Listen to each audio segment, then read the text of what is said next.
Hello everyone, welcome, my name is Phoenix and this is the Consumer's Guide to Filmmaking. So yeah, I guess we're doing a Halloween special?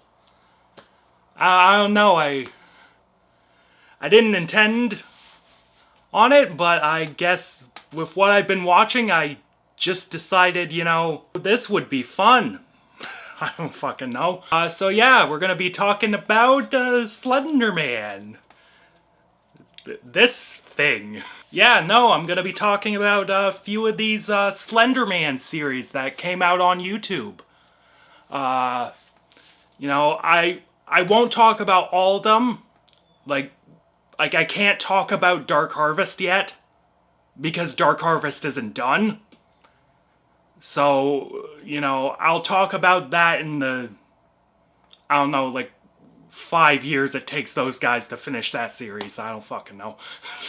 Anyways, let's talk about this one. This series. Right here. Marble Hornets. 2009 to 2014. Troy Wagner and Joseph Delage. Marble Hornets tells the story of a man named Jay. When his friend Alex stops production of his film Marble Hornets and decides to transfer schools, Jay convinces Alex to give him the tapes containing all the raw footage instead of destroying them. When Jay begins reviewing this footage, Jay discovers that something sinister was haunting Alex, and it might be haunting him too. Jay must now find out what is going on before something bad happens to him. Oh man, let me tell you, fucking all this Slender Man stuff we're gonna be talking about, this was my shit when I was a teenager. I was in love with these series, especially the Tribe 12 EMH Dark Harvest universe, which I will be reviewing as I said. But this series here, Marble Hornets, was the OG, and having not seen it since it ended all those years ago, fucking 10 years ago, time is an uncaring monster. Anyways, I figured some nostalgia was in order. As well, I wanted to see if this held up in any way. Once again, my taste as a teenager was super suspect, because this series did not hold up entirely well. Like I said, this YouTube series lasted 10 years. I believe things like these are known as alternate reality games, or ARGs for short. It's found footage, generally. Now, for those who follow me and my film reviews, you know what I think of found footage.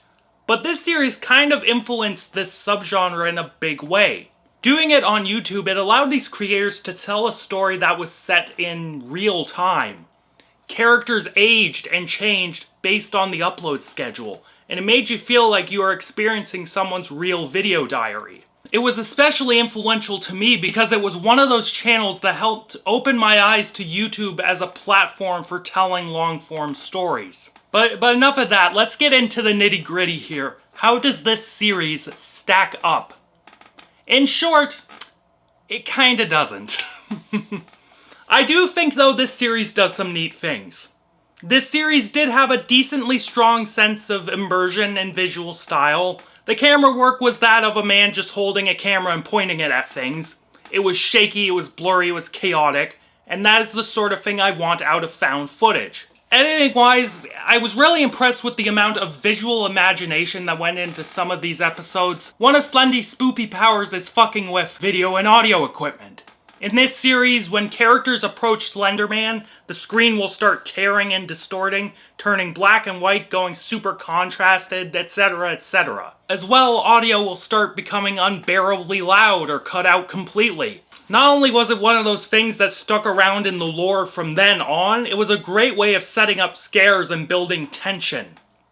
While it does get a bit stupid near the end and become a little too movie-like, I also think it handles those more movie-like ideas in at times interesting ways. There are some really impressive transitions from set to set that never broke immersion, and those made me really happy. Production design-wise, I think these dudes used what little resources they had well enough.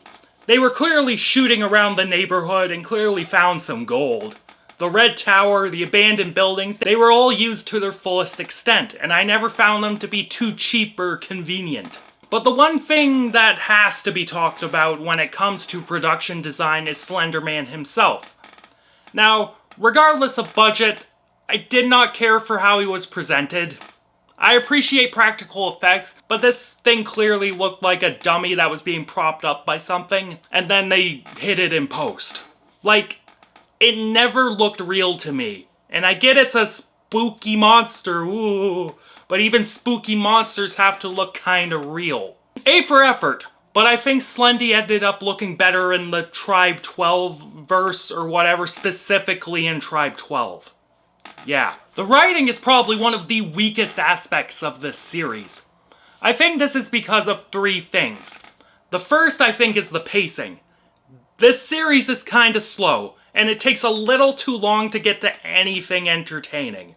There are so many entries that just spun tires and or had literally nothing going on besides mulling around set.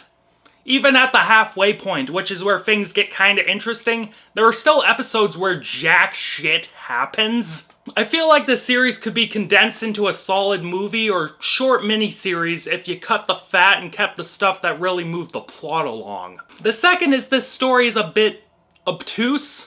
It can be hard to discern what everyone's motivations are, and it can be hard to piece together just what exactly is happening. Which is weird because it is simultaneously kind of predictable. Like, if I were to watch this for the first time now, I'd kind of piece together the plot twists really quickly. Like, it was really fucking obvious that Brian was gonna be Hoodie, guys. Like, come on. Anyways, this series really didn't become clear-cut until the end, which is sadly the third thing I have to talk about. The ending of this series kinda sucks. I hated it as a teenager. And while I'm not as angered by it now, I still find the ending dissatisfying. This is a combination of two factors. It went on too long, and it really didn't explain much. This entire series built up to this final showdown between Alex, the main villain, and either Jay or Tim, the main protagonist. And it ended up being Tim that fought Alex because Jay died. While I understood that the crux of the conflict revolved around this disease that Slender Man was cursing people with, it never really explained why Alex was its human familiar, or why they sort of chose each other. Find Alex, find the Ark was the big tagline in the third season, and was the whole shtick behind To the Ark as a character, but it never explained what exactly the Ark was. Entry 86, the second to last entry, felt at least like a solid conclusion. Alex and Tim kill each other, but we as an audience realize it solves nothing, and this disease will continue to spread. It was a pretty decent horror movie ending, and if it just ended there, I'd be fine with that. But in entry 87, the actual finale, we see Tim throwing away his mask, even though we just saw him collapse and die in 86, so how did he survive any of that? Anyways, he meets up with Jessica, who also inexplicably survived all of this shit.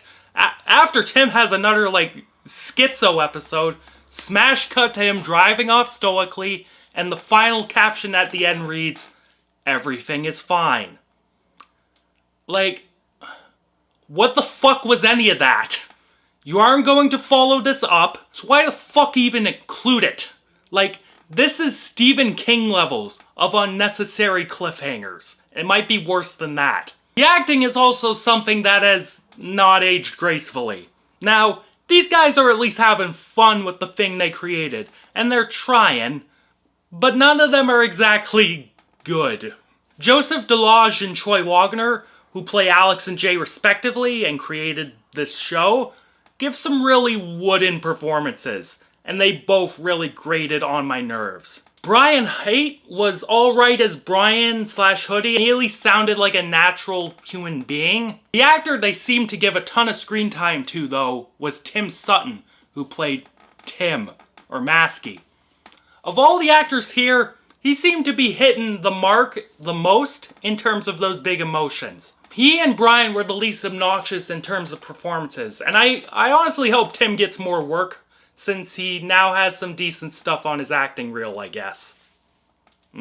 Overall, while it's aged horribly in many ways, I think Marble Hornets still holds a special place in my heart. It takes me back to my teenage years, and the night a great friend of mine and another buddy stayed up all night marathoning the first season and a half of this series. Even as an adult, I still think Marble Hornets has merit to its existence. Its influence on the subgenre and the strongest elements of the filmmaking show some real DIY spirit and creative thinking. I really ended up enjoying revisiting the other Slender Man series and seeing how this concept evolved from this. If you want to see a fun bit of internet history, give this a go, but be warned that it isn't particularly great. And I am feeling a very, very generous 5 out of 10 on this one.